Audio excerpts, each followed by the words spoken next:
Assalamualaikum, selamat pagi anak-anak. Waalaikumsalam. Bagaimana kabar anak-anak sekalian hari ini? Alhamdulillah. Perjalanannya tadi ke sekolah gimana? Macet Pak. Masih ya? Oh, berarti besok harus lebih agak lagi berangkat ya. Jam 5 Pak. Jam 5 boleh. Bapak juga titip pesan bagi yang membawa kendaraan atau kendaraan umum harus lebih hati-hati ya, karena kalau sendiri kan kalau pagi-pagi itu di jalan itu orang seperti dulu, jadi kita harus sama-sama saling menjaga untuk menghindari hal-hal yang ini. Tuhan Bapak cukup jelas ya. Jelas Pak.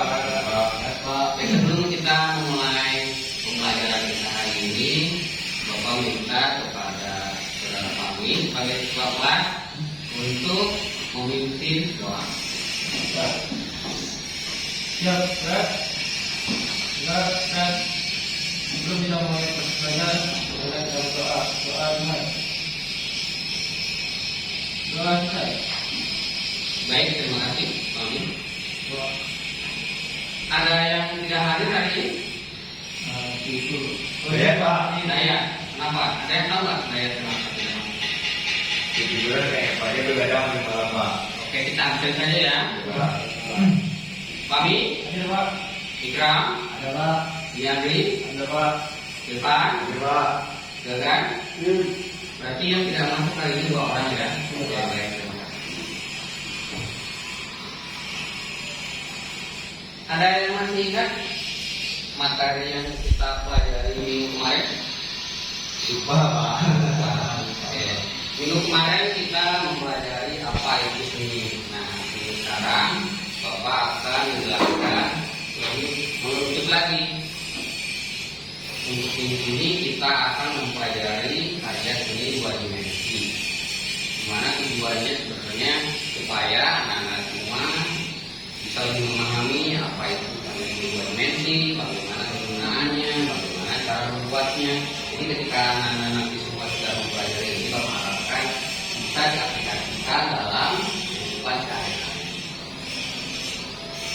Bapak juga mau bertanya kepada anak-anak semua, sudah ada yang paham atau mungkin mempelajari sebelum kita belajar sekolah apa itu karya seni 2 dimensi? Saya tahu. Ya, Kalau ada guru itu ada yang memiliki pandangan lebar nanti Pak. panjang dan lebar. Pak. Ya, Ya, jadi kita bisa dilihat dari satu arah. oke.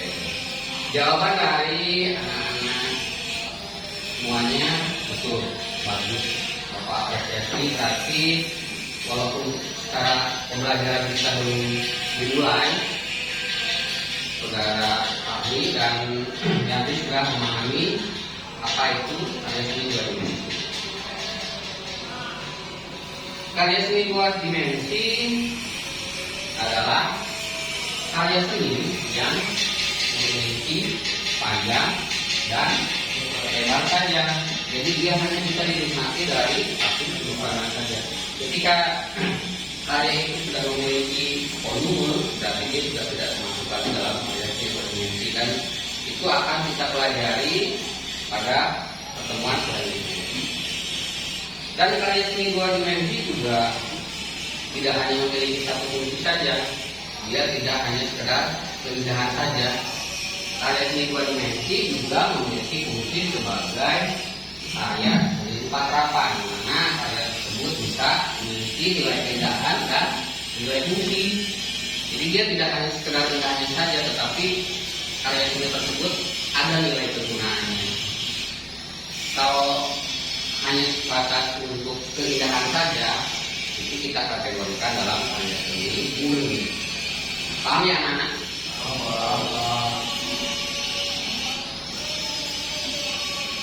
Lalu bisa kita lihat dari media yang Bapak sediakan, anak-anak bisa melihat bahwa karya seni 2 dimensi juga bisa dibedakan berdasarkan teknik dan media. Kita akan baca semua ya. Karya seni 2 dimensi ada beberapa yang bisa anda baca. Bapak harap sih setelah nanti kita belajar hari ini, Bapak akan share lagi materinya supaya nanti bisa anda semua baca dan belajar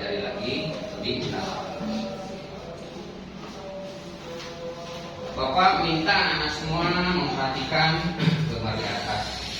Gambar di atas adalah salah satu contoh karya seni dua dimensi, di mana gambar yang Bapak tampilkan ini adalah sebuah lukisan. Pasti anak-anak semua sudah tidak asing dengan benda yang bernama lukisan. Ya, lukisan itu sebuah karya seni yang hampir semua orang menyukainya. Di mana lukisan sendiri adalah sebuah karya seni yang dibuat menggunakan cat dan kuas yang dioleskan atau dengan teknik tertentu di atas kanvas atau media apapun, karena dalam perkembangannya media itu tidak hanya kanvas saja. Nanti akan kita pelajari di materi selanjutnya. Lalu ada seni grafis. Ada yang tahu seni grafis? Mungkin anak-anak sekalian mempunyai karya seni di rumah yang dia termasuk dalam kategori seni grafis. Pak, Ya, kalau kamu di dulu kan pakai kentang-kentang kok, saya termasuk grafis ya Pak. ya itu termasuk. Kurang lebih untuk contoh sederhananya ya seperti itu. Jadi karya seni grafis adalah karya seni yang dibuat melalui teknik cetak seperti cetak kain, stempel atau sablon. Dan seperti yang Bapak jelaskan mengenai lukisan tadi, tentu saja seni grafis juga memiliki banyak perkembangan. Nanti akan kita bahas untuk di materi selanjutnya, karena sekarang kita hanya mempelajari secara umum saja. Lalu yang selanjutnya ada gambar. Pasti kalian sudah tidak asing lagi dengan namanya menggambar. Menggambar itu adalah karya seni yang digambar menggunakan media seperti pensil, spidol, tinta, pastel, dan masih banyak lagi. Sama seperti karya yang lain tadi yang sudah saya Bapak jelaskan, sesuai perkembangan zaman-zaman, tentu saja medianya juga mengalami banyak sekali perkembangan. Bagaimana dari penjelasan Bapak tadi, apakah ada dari anak-anak sekalian yang mau mungkin bertanya atau memberikan kesimpulan secara berasa sendiri aja? Bagi yang mau memberikan kesimpulan atau bertanya, Bapak silakan. Oh ya, sebelum kalian memberikan kesimpulan atau pertanyaan, sudah berulang kali Bapak memberikan apresiasi bagi anak-anak yang ikhlas. Bapak akan memberikan poin, tentu saja nanti akan Bapak akumulasi di akhir semester. Jadi bagi teman-teman anak sekalian, ketika poinnya banyak, tentu saja nilainya juga pasti lebih bagus dibandingkan dengan anak-anak yang diam-diam saja di kelas. Bapak juga sering bertanya, apakah kalian diam itu mengerti atau bingung atau bagaimana? Silakan bagi yang mau bertanya atau memberikan kesimpulan.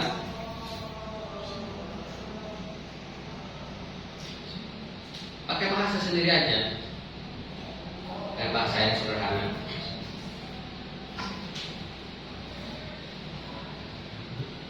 Pak, Ya silakan ya. jadi apa yang saya tangkap, seni itu ada dua, Ya. seni murni dan seni rupa terapan. Murni hanya sebatas menikmati karya tanpa penggunaan, Ya. seperti seni terapan yang bisa digunakan dalam kehidupan sehari-hari. Baik. Contohnya seperti anyaman. Oh seperti anyaman. Ya, tepuk tangan untuk teman kita yang sudah bisa menyimpulkan dari materi yang Bapak jelaskan hari ini. Bapak harap teman-teman anak-anak sekalian setelah mempelajari ini, Bapak harap nanti kalian juga di rumah mempelajari, karena anak-anak sekalian bisa mencari materi dari buku atau dari YouTube atau dari googling apapun, karena di era sekarang anak-anak sekalian bisa belajar dari media apapun.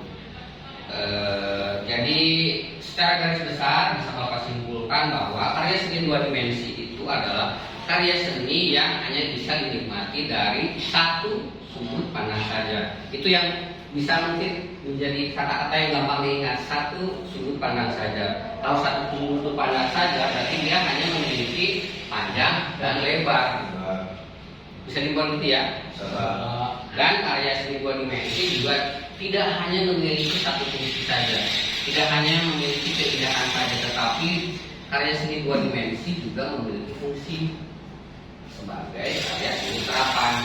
Jadi ketika nanti Anda ditanya apa itu karya seni dua dimensi, Anda bisa menjawab seperti yang Bapak jelaskan tadi.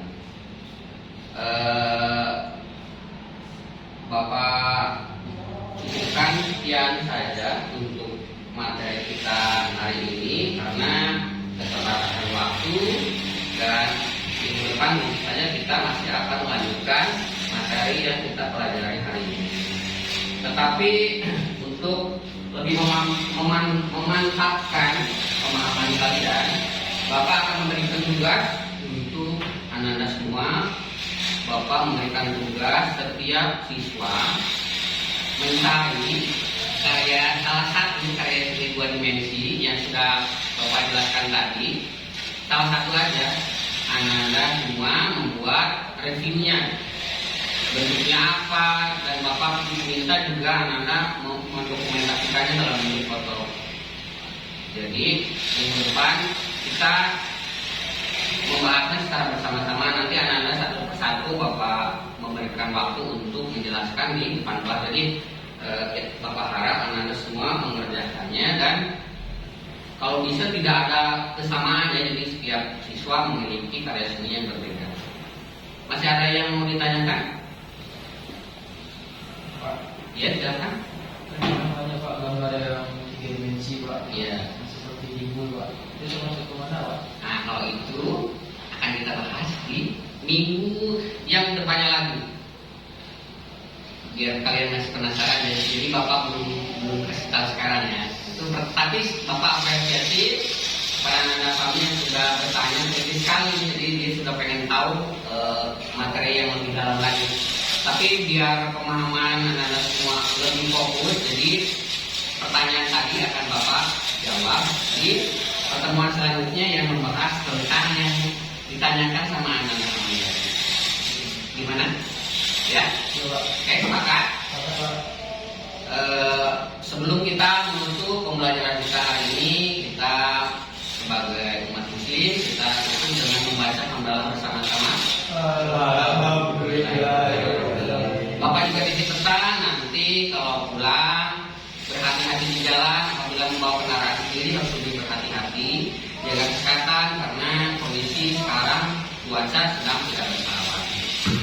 Saya kira pertemuan kita hari ini Bapak cukupkan sekian. Apabila ada kesalahan kata, Bapak mohon maaf. Sebagai biasa, kita sama-sama saling mendoakan semoga kita bertemu lagi di pertemuan selanjutnya. Dan ingat tugasnya ya. Oke, Bapak sekian aja. Bapak tutup. Udah